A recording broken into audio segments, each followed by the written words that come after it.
एक सवाल है आप सबके लिए, क्या आपके साथ ऐसा होता है जब आप रील्स देखनी होती है, यूट्यूब चलाना होता है, मूवी देखनी होती है या नेटफ्लिक्स एंड चिल करना होता है तो एनर्जी आ जाती है, लेकिन जब वर्कआउट करना होता है या बुक रीड करनी होती है या अपने स्किल्स पर काम करना होता है तो क्या हमारा वो काम करने का दिल नहीं करता, वो बढ़ता जाता है कि इसे डिले करता जाऊँ, इसे ये करता जाऊँ। तो आज हम इसी टॉपिक के ऊपर बात करेंगे कि जो क्या चीज़ है जो हमें अपने गोल से दूर ले जाती है और किसकी वो क्या करना है जिसकी वजह से हम अपने गोल्स पर एक्शन नहीं ले पाते। तो इसका जो सबसे बड़ा जो कारण है जिसकी वजह से हम अपने गोल्स पर काम नहीं कर पाते या उसे सही से नहीं कर पाते, तो उसका सबसे बड़ा कारण है रेजिस्टेंस। रेजिस्टेंस क्या करता है? रेजिस्टेंस वो फोर्स होता है जो हमें उस काम से रोकता है जो हमारी ग्रोथ और इम्प्रूवमेंट के लिए ज़रूरी होता है। जैसे कि मुझे कंटेंट क्रिएट करना है और जब भी मैं कैमरे के सामने बोलूँगा तो क्या होगा, मेरे अंदर रेजिस्टेंस क्या आ सकते हैं कि यार तेरे पास बढ़िया कैमरा नहीं है, बढ़िया सेटअप नहीं है, तू वीडियो बनाने से रहने दे।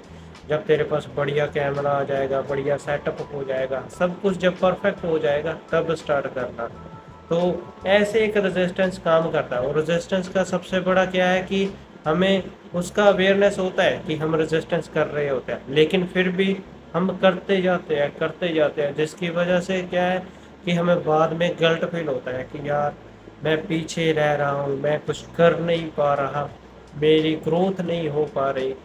तो यही एक रेजिस्टेंस का सबसे बड़ा कारण होता है। और रेजिस्टेंस के और भी ज़्यादा बहुत ज़्यादा कारण होते हैं। वो सबसे बड़ा कारण तो ये होता है कि कई बार हमारा जो माइंड है वो लॉजिकल रीज़न देने लग जाता है। जैसे कि अभी अगर मेरे को बुक रीड करनी है, जब कुछ और काम करना है, कंटेंट क्रिएट करना है, वर्कआउट करना है, तो कई बार हमारा दिमाग हमें क्या थिंकिंग देने लग जाता है या एक्सक्यूज़ देने लग जाता है कि आज मैं थका हुआ हूँ, आज मेरा मूड नहीं है, आज मेरे पास परफेक्ट टाइमिंग नहीं है और शायद आज मेरा दिल नहीं कर रहा है इसलिए मैं बाद में करूँगा। तो ऐसी वो रैशनल थिंकिंग और एक्सक्यूज़ क्या करते हैं, हमारे एक्शंस को डिले करते रहते हैं और जिससे क्या होता है रेजिस्टेंस बढ़ता जाता है, हमारी डिस्ट्रैक्शन है जो हमारा पीछे रहने का कारण है वो भी बढ़ता रह जाता है, जिसकी वजह से रेजिस्टेंस और ज़्यादा होती है और हम उसे ओवरकम करने की बजाय उसे बढ़ाते जाते हैं। तो ये था रेजिस्टेंस का वजह से जो हमें प्रॉब्लम आती है, जैसे हम रेजिस्टेंस बढ़ती जाती है, हमारा हमारे गोल्स पर फोकस कम होता जाता है। तो रेजिस्टेंस देखिए कोई बुरी चीज़ नहीं है, रेजिस्टेंस एक ये चीज़ है जो आपको अवेयर करवाना चाहती है कि आपको कुछ इम्पोर्टेंट काम करना है, आपका गोल्स क्या है इसके ऊपर भी आपको थोड़ा अवेयर कर सकती है। क्योंकि क्या होता है रेजिस्टेंस हमें वो अवेयर करवाती रहती है कि हाँ कि तुम्हें कुछ इम्पोर्टेंट काम करना है, लेकिन हम उसे डिले करते रहते हैं, परफेक्ट टाइमिंग का वेट करते हैं, परफेक्ट बनने की कोशिश करते हैं, जिसकी वजह से वो रेजिस्टेंस बढ़ता जाता है और फिर उस पर काम नहीं कर पाते। तो रेजिस्टेंस को ओवरकम हम कैसे कर सकते हैं? रेजिस्टेंस को ओवरकम करने का सिंपल सा तरीके है जो अगर आप इम्प्लीमेंट करना स्टार्ट कर दो, उस पर छोटे छोटे एक्शंस लेना स्टार्ट कर दो, तो बहुत जल्दी आप रेजिस्टेंस से ओवरकम कर सकते हो। तो पहला जो वे है जिससे हम रेजिस्टेंस को ओवरकम कर सकते हैं, पहला है कि जो अपने बड़े गोल्स हैं उन्हें छोटे गोल्स में डिवाइड कर दो। जैसे कि जो आपके जैसे आज आपने सोचा होगा कि मुझे ये बड़े बड़े टास्क करने हैं, उसको छोटे स्टेप्स में डिवाइड कर दो। जैसे ही आप उसको छोटे स्टेप्स में डिवाइड करोगे वैसे वो चांस बढ़ जाएंगे कि आप उसे कर लेंगे। जैसे कि अगर आपने आज सोचा है कि मुझे 1 घंटा या आधा घंटा वर्कआउट करना है, स्टार्टिंग में आप ये कर सकते हो मुझे सिर्फ 5 मिनट के लिए वर्कआउट करना है। या जैसे आपने सोचा होगा कि मुझे 10 बुक्स रीड करनी है, तो उसकी जगह आप क्या कर सकते हो, मुझे आप आज 2 बुक्स 10 पेजेस रीड करने हैं, उसकी जगह आप क्या कर सकते हो कि मुझे आज 1 पेज या 2 पेज ही रीड करने हैं। तो वो आपके लिए एक तो ईज़ी होगा करना और आप कर भी पाओगे। उससे क्या होगा कि जब आप करने लगते हो किसी काम को, कई बार हमारा फोकस और बढ़ जाता है और उसे हम ज़्यादा करने लग जाते हैं। तो ऐसे पहला स्टेप तो ये हो गया। दूसरा है ज़्यादा एक्शन पर फोकस करना है, फीलिंग्स पर नहीं। फीलिंग्स पर नहीं जाना है। अगर खुद से कमिटमेंट किया है कि आज मैंने ये काम करना है तो करना है। ये नहीं सोचना है कि मेरा मूड नहीं कर रहा, मैं थका हुआ हूँ, मेरे पास परफेक्ट ये नहीं है, वो नहीं है।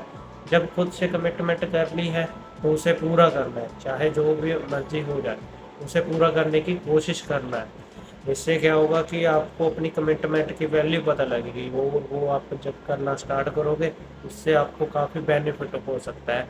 और तीसरा है, पॉजिटिव लोगों के पास ज़्यादा रहना की कोशिश करना है, पॉजिटिव इन्वायरमेंट बनाने की कोशिश करना है। क्योंकि जब आपका इन्वायरमेंट सही होगा तब आप एक्शन अच्छे से ले पाओगे। इसीलिए सपोर्टिव लोगों के साथ रहना ज़्यादा स्टार्ट करिए, जो आपको पुश करे, जो आपको आगे देखना चाहते हैं, आगे आगे बढ़ाना चाहते हैं। तो अगर आप ये 3 स्टेप्स फॉलो करेंगे तो मैं गारंटी के साथ कहता हूँ कि आपका जो रेजिस्टेंस है वो काफ़ी हद तक कम हो जाएगा।